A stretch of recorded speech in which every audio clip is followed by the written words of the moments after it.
Yo, what is poppin', people of the internet? This is live from Vegas, live from the Apex tier maker. We're doing the weapons tier list right now.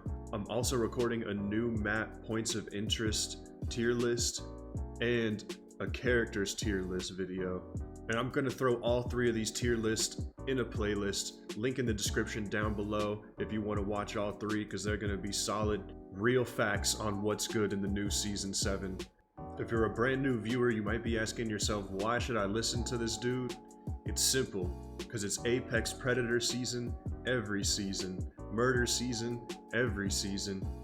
I've broken this tier list down into 5 easy to understand categories: godly, nasty, solid, mids, and why, bruh. I've thrown a few up on the table already. We'll fill in the rest later. But yeah, here's the facts. Godly category. Obviously the care package weapons, godly. You want to be picking all of those up any chance you get, especially the Prowler. And just one thing I can say about the Prowler is definitely don't sleep on the burst mode. Don't sleep on the burst mode. That's just a Predator's advice. Anyways, the #1 gun you see here might be shocking to some of you, maybe not. It's pretty obvious if you think about it. Used to be a care package weapon. Devotion with a turbocharger is still the most goated thing in the game. I don't know why nobody picks it up, but is literally a R99 with 3 times the mag size. Pretty obvious that the Devo is crazy, but a lot of people tell me that they just don't run it at all. A lot of people just don't run energy, period, but I have 2 energy weapons right here at the top. Another controversial one you might be seeing, and that's the Volt SMG at #2. Now, I know a lot of people are on that R99 wave, which we'll talk about in a second, but for me personally, especially on the new map Olympus, which is a decent range, I find that the Volt is definitely dominant. Even more dominant than the Devo sometimes, because it has way less recoil. That Volt is just absolutely crazy. Definitely better than the R99 in my personal opinion. That's actually only an opinion specifically for Olympus. Like, the Volt is really, really good on Olympus because the range is out there. Like, it's hard to get close quarters engagements like for R9 in Olympus unless you're really trying, you know? So, but yeah, energy weapons are key. That's just one thing I want to push through on my personal pred list. I don't know why energy's so slept on for the rest of the world out there. And then pretty much the #1 gun for everyone, the #1 gun for me as well, R301. Godly, nothing else to say except for the fact that I would put the R301 over the R9. I know that's another controversial one. Like, these 4 are probably gonna get some comments down below. Feel free to argue with me. I love it. Anyways, yeah, the R301, again, Olympus, you need more range. So I find that the R301 is definitely just the way to go for everybody, like across the board. Literally, like, it's just the backup gun that you want to have, or not even the backup gun, it's the main gun that you have, you know what I'm saying? Again, these are all just preferences. But yes, the R9, still a godly weapon. I pick it up all the time, shred. Yeah, definitely run that. It is a little bit higher skill, but if you're one of those players that's like gold and you're struggling, like, oh, how do I get to diamond? Just start running R9 24/7 until you're not missing. And then by that time, I guarantee you, you'll be in platinum. Like, the R9 just carries teams. So just go ahead and run that. And if you're not running that, go ahead and run the last gun in the godly category here, the Hemlock. Hemlock was obviously godly last season and they nerfed it, but everybody that I talked to, I don't think it got nerfed at all. I mean, maybe just a little bit, but still, it is straight up godly. Way better than like most guns out there. Like, this is what you need to be running. Its hipfire is ridiculous and it's totally underrated. So, but yeah, the Hemlock is like magic for me. I just pair that with, yeah, R9, Volt, R3, Devo. All these guns right here in the godly category just go hand in hand. Like, literally, don't even worry about picking up anything else on this entire list. If what you take away from this video, if you really want to just get pro, you need to just master these weapons right here. This is it, these 5. You need to start with the Devo, and then you need to go R9, Hemlock.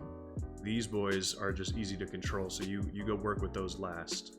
But yeah, you master all those, you'll be on your way to pred with that loadout, no problem. Now on to the next guns. They're still nasty.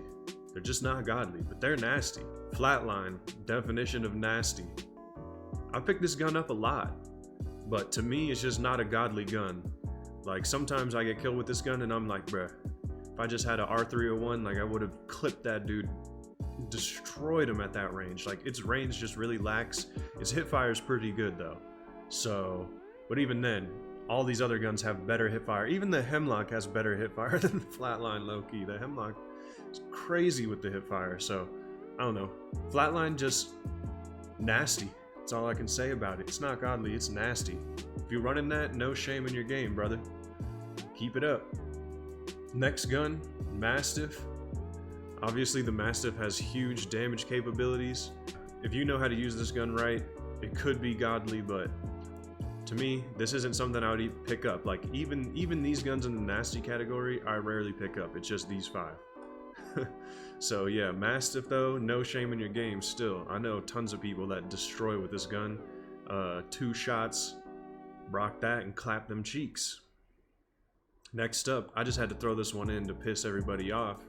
The Havoc got a buff, and the Havoc is like my favorite gun, but it's always just getting slapped around the room, so now it got slapped up a little bit to the top, so it's not as good as the Devo, but sometimes if I have a turbo, I'm like, if I've been running the Devo too much that day, I'll just switch it up and run the Havoc, and it's pretty solid, so Havoc's crazy.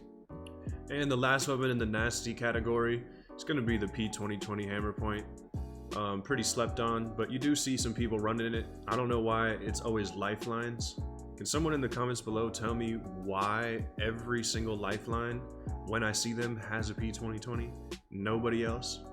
Is it like some unspoken word that lifeline mains are also hammer point mains? Anyways, because everything else, these solid mids and why, bruh? I mean, these are just like, even the solids, it's like, if someone's, hey bro, should I pick up a freaking sniper? I'm like, snipers are solid. But as you can see here, like my top 2 god categories, like snipers are not at all included. Slap to the face to everybody out there, snipers are not good. I'm sorry, they're just solid. I mean, I use them sometimes. Maybe if you're playing some ranked, you're trying to just get some damage. I understand it, like do what you do, but I can't ever consider a sniper godly or nasty. But yeah, I still get sniped all the time, especially on the new map. Snipers are pretty strong. I know I've been given a good debate about range, but you know, that's a range extreme. I want to have 2 weapons that are just ready to go, because I feel like for example, if you're running R9 or R3 or Volt, any of those 3, like they have very small clips, and you're definitely going to need to switch weapons like when multiple people come at you. So that's why I don't run a sniper, because I can't fight with just one weapon. Like to me, that's like a handicap. Let me throw some more things up on the board, and then we're going to talk about it. Alright, so this is the completed list here, boys. So the solid category, following up the P2020 Hammer Point, we got the Mozambique Hammer Point. Pretty solid, but it ain't nasty though. It's just solid. And G7 by itself, pretty solid. On the new map, pretty great too. I just don't run G7 a lot because I think I beam harder with the R301 and Hemlock. The Hemlock is just so much better than the G7, so that's why it's down here in the solid category. L-Star is pretty great, man, and I think people are starting to understand that because I get melted by it sometimes. So I see y'all out there melting. Yeah, L-Star's solid. All these guns in this row are solid. The only problem for me is the L-Star doesn't have a turbo or a mag. I mean, I guess it doesn't need a mag, so that's not really a problem, but I find it still only shoots like 30-40 shots before it overheats, so that's still less than the Devo. I know, I love Energy. Shout out to everybody who runs Energy and the L-Star gang and the Titanfall gang. Next up, Wingman. Actually, I'm tweaking. I should move this Wingman up. Wingman Skull Piercer is pretty solid. I don't know what I was doing there. I play on console on Xbox, so the Wingman to me is alright. I don't really use it. Nobody on console really uses the Wingman. Nobody rocks with that. If you're on PC though, you might be like, oh, it's godly. It's like, I don't know. The Wingman could be godly. I don't know. It just depends on your aim, depends on your platform. That's why I'm just gonna throw it up as solid for everybody, you know? Right in the middle where it should be. And yeah, the Eva 8, solid. Definitely way worse than the Mastiff. So just run the Mastiff because that gun claps.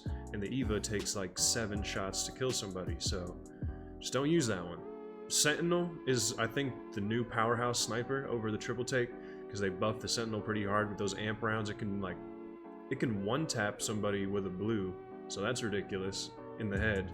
And it zaps shields, and yeah, it's just crazy now. So could run the Sentinel if you wanted to. Like, I already gave my sniper spiel, so yes sir. Same thing about the triple take. It was pretty good last season. They nerfed it a little bit, and they buffed the Sentinel, so they're just like right on the same level. They're just solid. For the mids, the mini mids, these snipers are just some mids. Don't use those. Sorry guys, we're trying to keep the video shorter now. I know these tier list ones can get long, so these are just some mids. Nothing to say about them. As well with the new hop up on the RE and the Wingman. I feel like the new hop up is just some mids. Like, just pretty trash. I don't know who's really rocking the new hop up. Skull Piercer is obviously better. I don't know. It's kind of weird to me. Like, nobody was really asking for that. I feel like they just tacked it on just to say they did something, but it's like, dude, you could have bring back anvils. Anyways, some mids. The new hop up is some mids. And why, bruh? If you have one of these in your loadout, I'm gonna be like, why, bruh? And the first one I want to talk about is the Spitfire. The Spitfire is the definition of why, bruh. Do not pick up this gun. It's dookie. It's so bad that the alternator and the RE45 are better than it, and every sniper, which I would pick up a sniper before I pick up this gun. That just says a lot. I'd pick up a RE pistol with a new hop up before I pick up this gun. You feel me? Spitfire ain't it. That's my personal opinion. Y'all do what you do. And the other thing that really ain't it is the double tap trigger. Please guys, why, bro? It just makes your DPS so garbage. With the G7 you miss like all your shots. For the Eva, it literally slows your fire rate in half if you have like a purple bolt. So just do not run the double tap. That is a definite why, bro. And yeah, guys, this has been live from Vegas. Again, check the playlist link in the description for my Twitch, for the other tier lists, everything. Let me know how you guys feel about this tier list down below. What's godly? What's why, bruh? What's a why, bruh weapon to you? For me, it's the Spitfire. Anyways, this has been live from Vegas. I'll see every one of you online. Peace.